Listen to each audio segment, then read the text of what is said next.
उद्धव ठाकरेंनी घेतलेली पत्रकार परिषद वादात सापडलेली आहे। महत्त्वाची बातमी, केंद्रीय निवडणूक आयोगाने आता राज्य निवडणूक आयोगाला तसं पत्र लिहिलेलं आहे।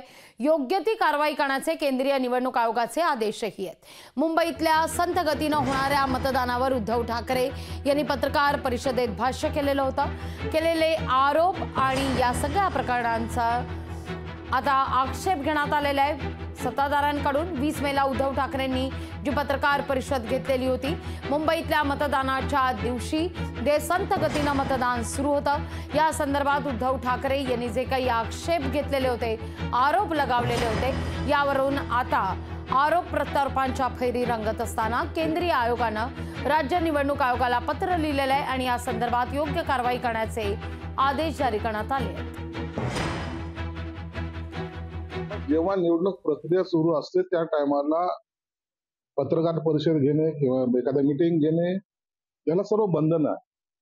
परंतु काही लोकांना असं काही गैरसमज झालेला आहे की निवडणूक आयोग आमचं काही करणार नाही किंवा कायदा हा आमच्यापेक्षा मोठा नाही, या आविर्भावात जी काय पत्रकार परिषद घेतली त्याचा परिणाम आता आपल्याला जाणवतो।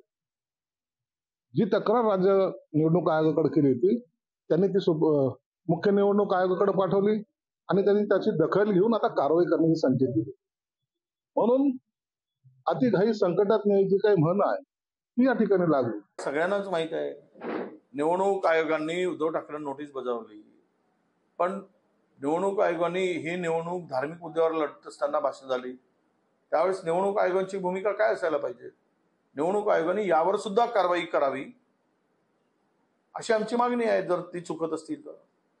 ज्यावेळेस महाराष्ट्रात निवडणुका सुरू होत्या त्यावेळेस मात्र मतदान एका बाजूला असताना राज्यात मतदार क्षेत्रात ज्या भागात ज्या लोकसभा क्षेत्रात मतदान सुरू आहे बाजूलाच सभा घेतल्या गेल्या। तो आदर्श आचारसंहितेचा भंग नाही। लोकशाही मराठी ऐका, पहा, जागरूक रहा।